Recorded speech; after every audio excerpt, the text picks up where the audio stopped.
عزیزو دوستو السلام علیکم ورحمۃ اللہ وبرکاتہ۔ حضرات، سیرت سرور عالم کے اگلے حصے میں جس کا ٹائٹل ہے قریش کی جنگ کی تیاریاں، آپ کی خدمت میں پیش کرنے کی کوشش کر رہا ہوں۔ تو آئیے شروع کرتے ہیں۔ بسم اللہ الرحمن الرحیم۔ قریش کی آنکھوں کی نیند اڑ گئی، ان کے دل کا چین جاتا رہا جب بدر کی لڑائی کا انجام ان کے سامنے آیا۔ بدر کی وہ لڑائی جس میں مسلمانوں کی جیت ہوئی، حق کا سر اونچا ہوا، اسلام کا پلڑا بھاری رہا، اور پھر سارے عرب میں اس کا ڈنکا بجنے لگا۔ کس کا؟ اسلام کا۔ مسلمانوں کے دل خوشی سے بھرے ہوئے تھے، مشرک بھے اور نراشا سے کانپ رہے تھے، یہودی اور منافق بھی بھے بیت تھے۔ قریش ایک مہینے تک روتے دھوتے رہے۔ جو سردار مارے گئے تھے ان کا غم مناتے رہے، پھر غم ختم ہو گیا، رونا دھونا بند ہو گیا۔ یہ رونا دھونا کیوں بند ہوا؟ کیا انہوں نے اپنے رشتہ داروں اور لیڈروں پر صبر کر لیا؟ یہ غم کیوں ختم ہوا؟ کیا اس لیے کہ انہوں نے قسمت کے آگے ماتھا ٹیک دیا؟ نہیں، واستو میں یہ بات نہیں تھی۔ قریش ایسے نہ تھے کہ اپنے سرداروں پر صبر کر لیتے اور خاموش رہ جاتے۔ ان کے سینے ابھی تک سلگ رہے تھے، ان کے دل ابھی تک بھڑک رہے تھے، کنتو اب غم کا شور نہ تھا، اب آنسوؤں کا طوفان نہ تھا، اب خون کا بدلہ لینے کی دھن تھی، اب انتقام کی تیاریاں تھیں۔ عورتوں نے اپنے سر کے بال کٹوا ڈالے، سگندھ اور خوشبو کو اپنے اوپر حرام کر لیا، منت مان لی کہ خوشبو نہ لگائیں گی، ساج سجا کی چیزیں سے دور رہیں گی جب تک کہ خون کا بدلہ نہ دیکھ لیں گی۔ مردوں نے پرتیجھا کر لی کہ چین سے نہ بیٹھیں گے جب تک بھرپور بدلہ نہ لے لیں گے، آرام کی نیند نہ سوئیں گے۔ ابو سفیان 2 قدم اور آگے تھا، اس نے قسم کھا لی کہ نہائیں گے نہیں جب تک محمد کو نیچا نہ دکھا لیں گے۔ معاذ اللہ۔ اس طرح قریش کے آنسو تھم گئے، رونے پیٹنے کی آوازیں بند ہو گئیں۔ انہوں نے فیصلہ کر لیا کہ محمد صلی اللہ علیہ وسلم سے پھر لڑیں گے، خون کی آگ خون سے بجھائیں گے۔ اب قریش کی جنگی تیاریوں میں لگ گئے اور لڑائی میں کامیاب ہونے کے لیے جو جو چیزیں چاہیے تھی ان کا انتظام کرنے لگے تاکہ جلد سے جلد سینے کی آگ بجھے، بے چین دل کو چین ملے۔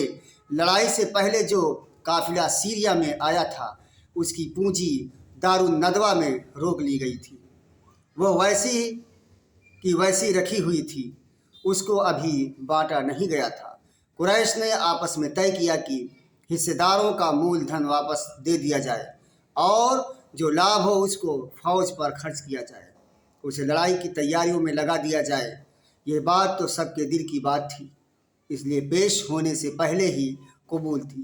چٹ پٹ سارا سامان بیچا گیا، چیزیں بڑی قیمتی تھیں، کافی لابھ پراپت ہوا، حصے داروں کا مول دھن واپس کیا گیا، جو لابھ ہوا اسے لڑائی کی مدد میں داخل کر دیا گیا، اور پھر زور شور سے لڑائی کی تیاریاں شروع ہو گئیں۔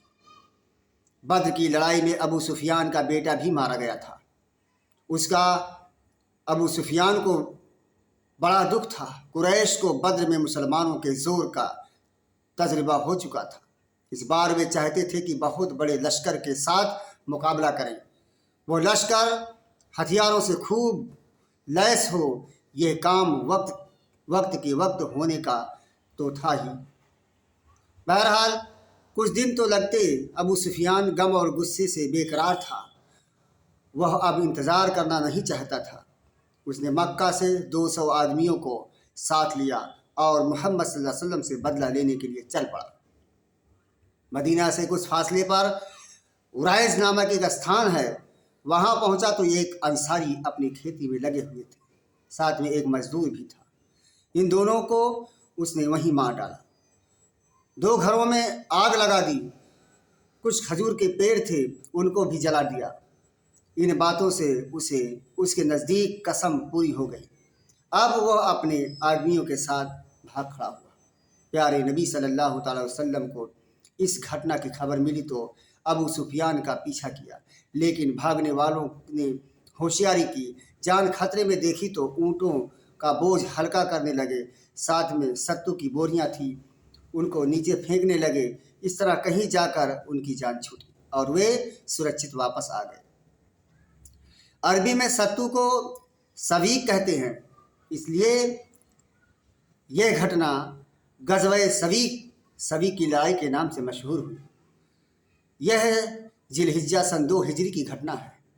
मदीना में यहूदियों का एक कबीला आबाद था। यह बनी कैनुका के नाम से मशहूर था। कैनुका, जहाँ यह कबीला आबाद था वहीं उसकी कारोबारी मंडी भी थी। सुनार का काम भी उस कबीले में होता था। यहूदियों ने अन्य कबीले मदीना के बाहर थे, कुछ तो खैबर में थे, कुछ दूसरी जगहों पर आजकल प्यारे नबी सल्लल्लाहु अलैहि वसल्लम बनी कैनुका में उलझे हुए थे। बात क्या थी? बनी कैनुका के यहूदी प्यारे नबी सल्लल्लाहु अलैहि वसल्लम के सह प्रतिज्ञ थे। वे आप सल्लल्लाहु अलैहि वसल्लम से सुलह और दोस्ती का समझौता कर चुके थे, फिर भी इस्लाम की तरक्की देख कर वे चलते। सामने तो दोस्ती और मोहब्बत का दम भरते, पीठ पीछे इस्लाम का गला घोटने की साजिश करते। मुश्रिकों से भी उनका सलाम व कलाम जारी था। बद्र में मुसलमानों की जीत हुई तो उनके लिए यह 2 रुखी पॉलिसी मुश्किल हो गई। अब उनके सीनों में स्वाभिमान की आग सुलगने लगी, दिल जलन से पकने लगे। उनकी अकड़ें बड़ी हैरान थीं। मोहम्मद सल्लल्लाहु अलैहि वसल्लम ने हमसे समझौता कर लिया है, सुलह और दोस्ती से हमें मना लिया है, फिर देखते देखते अपने दीन को इतना चमका दिया कि घर घर इस्लाम की ज्योत जलने लगी। इतना ही नहीं बल्कि अब तो मुसलमान हथियार से लैस होकर मैदान में आते हैं, मुश्रिकों और जालिमों से टक्कर भी लेते हैं और अल्लाह उन्हें विजयी भी बनाता है। इस प्रकार अरब कबीलों पर उनकी धाक बैठ जाती है। सारे लोग उनसे कांपने लगते हैं। यहूदी भला उनको ठंडी आंखों से कैसे देख सकते थे? यह तो उनके लिए खतरे की घंटी थी। अब वे खुलकर सामने आ गए। दिखावे और धोखे की चादर उन्होंने उतार फेंकी। अब ये मुसलमानों के लिए नंगी तलवार बन गए। खुले आम उनका विरोध करने लगे, लोगों का मुसलमानों के खिलाफ उभारते थे, काब में उनका मजाक उड़ाते, कड़वी कसीली बातों से उनका दिल छेदते।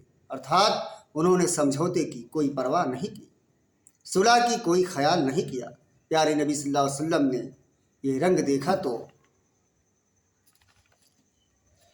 उन्हें जमा किया, एक हमदर्द और हितैषी के रूप में उनसे कहा, यहूदी भाइयों, अल्लाह की कसम तुम्हें यकीन है कि मैं अल्लाह का नबी हूँ, इस्लाम में आ जाओ।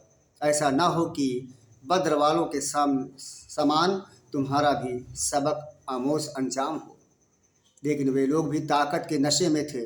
उन्होंने आप सल्लल्लाहु अलैहि वसल्लम की बात की कोई परवाह न की और अकड़ते हुए जवाब दिया, मुहम्मद धोखा न खाना। वे ना तजर्बेकार लोग थे जिन्हें हरा देने पर तुम्हें गर्व है।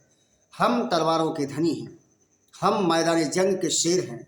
हमसे मामला पड़ा तो हम दिखा देंगे कि लड़ाई इसका नाम है। यह वादा खिलाफी और दुश्मनी का खुला ऐलान था। अब मुसलमान और यहूदियों के संबंध बिगड़ गए। प्यारे नबी सल्लल्लाहु अलैहि वसल्लम ने मजबूर होकर लड़ाई का फैसला कर लिया। आप सल्लल्लाहु अलैहि वसल्लम ने उनके घरों को घेर लेने का हुक्म दिया। इशारे की देर थी, मुसलमानों ने उनके घरों को तुरंत घेर लिए। हार कर उन्होंने हथियार डाल दिए। मुसलमानों ने कहा, इन्हें कत्ल किया जाए। अब्दुल्ला बिन उबई उनका सहप्रतिज्ञ था। यह मुनाफिकों का सरदार भी था। यह उनके लिए सिफारिशें करने लगा। बोला, इन्हें कत्ल ना करिए, इन्हें देश से निकाल दीजिए। प्यारे नबी सल्लल्लाहु अलैहि वसल्लम राजी हो गए। फरमाया, 3 दिन के अंदर अंदर ये मदीना खाली कर दें। ये यहूदी मदीना से चले गए, साथ में बाल बच्चों को भी ले गए। जितना माल और सामान ले जा सकते थे वो भी ले गए। सीरिया के इलाके में अजरात एक स्थान है, वहाँ जाकर बस गए। ये 700 आदमी थे जिनमें 300 कवचधारी थे। बनी कैनुका के निकल जाने से इस्लाम को बड़ा फ़ायदा हुआ। लोगों पर रौब छा गया। उन्होंने सोचा कि मुसलमानों के हुक्म से इतना बड़ा कबीला बेवतन हो गया, वह भी इतना दिलेर और बहादुर कबीला। मालूम होता है कि मुसलमानों का ज़ोर बहुत बढ़ गया है, उनकी ताकत का अब कोई ठिकाना नहीं रहा। आसपास बनी नज़ीर और बनी कुरैज़ा के कबीले आबाद थे। ये दोनों कबीले भी यहूदियों के थे। ये दोनों कबीले भी मुसलमान से सहम गए। अरब के दूसरे कबीले भी डरकर खामोश हो रहे। कुछ कबीलों ने सोचा कि अगर यही हाल रहा तो कुछ दिनों में ये पूरे अरब पर छा जाएंगे।